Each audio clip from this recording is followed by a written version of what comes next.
Hello everyone. Let us solve the following. The perimeters of two similar triangles are 30 centimeters and 20 centimeters respectively. If one side of the first triangle is 12 centimeters, determine the corresponding side of the second triangle. Okay, let us consider triangle ABC and triangle DEF. Both are similar triangles. It is given in the sum. Okay, let us consider the perimeter of triangle ABC is P1, అలాగే triangle perimeter of triangle DEF is P2. Okay, right? Now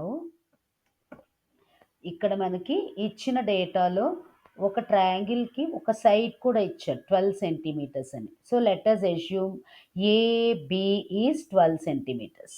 okay, so మనకి ఇచ్చిన data ప్రకారం ఏమేమి తెలుసు? First triangle perimeter 30 centimetres, second triangle perimeter 20 centimetres. So P1 is equal 30 centimetres, P2 is equal to 20 centimetres, అలాగే A B 12 centimetres. Okay, ఇప్పుడు మనకి ఏం తెలుసు? ఏబిసి ట్రయాంగిల్ అలాగే డిఈఎఫ్ ట్రయాంగిల్, ఈ రెండు ట్రయాంగిల్స్ కూడా సిమిలర్ ట్రయాంగిల్స్. రెండు ట్రయాంగిల్స్ సిమిలర్ ట్రయాంగిల్స్ అయినప్పుడు ఏమవుతుంది? A B by D E is equal to B C by E F is equal to A C by D F is equal to P1 by P2 అవుతుంది. As triangle A B C and triangle D E F are similar triangles. ఈ రెండు triangles similar triangles అయితే ఏమవుతుంది? Ratio of corresponding sides of similar triangles is equal to the ratio of their perimeters. అందుకనే మనం ఏం రాసాం?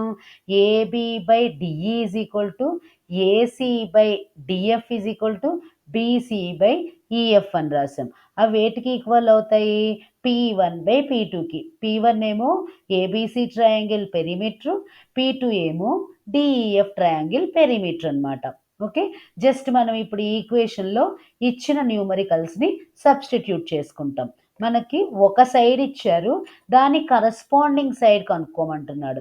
అంటే ఇక్కడ మనం ఏబిని 12 సెంటీమీటర్స్గా తీసుకున్నాం కాబట్టి మనం డిఈ వాల్యూని క్యాలిక్యులేట్ చేయాలి. ఎందుకని? డిఈ అనేది ఇప్పుడు మనం తీసుకున్న రెండు ట్రయాంగిల్స్లో ఏబికి కరస్పాండింగ్ సైడ్ కాబట్టి. ఓకే, సో మనకి ఏం తెలుసు? A B by D E is equal to P1 by P2. Okay, so A B వాల్యూని సబ్స్టిట్యూట్ చేసాం 12, డిఈ మనకు తెలియదు కాబట్టి అక్కడనే ఉంచాము.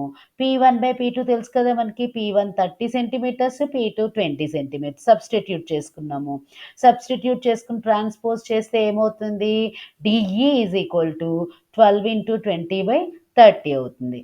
ఆఫ్టర్ సింప్లిఫైయింగ్ మనకి ఎంత మిగులుతుంది? మనకి సింప్లిఫికేషన్ తెలుసు కదా. So D E is equal to 8 centimetres అవుతుంది అనమాట. Hence, the corresponding side of the second triangle is 8 centimeters. అంటే మనం ఏబి 12 సెంటీమీటర్స్ తీసుకున్నాం కాబట్టి దాని కరస్పాండింగ్ సైడ్ అయినటువంటి డిఈ 8 సెంటీమీటర్స్ అయిందనమాట. ఓకే, లెక్క అర్థమైంది అనుకుంటాను. Thank you.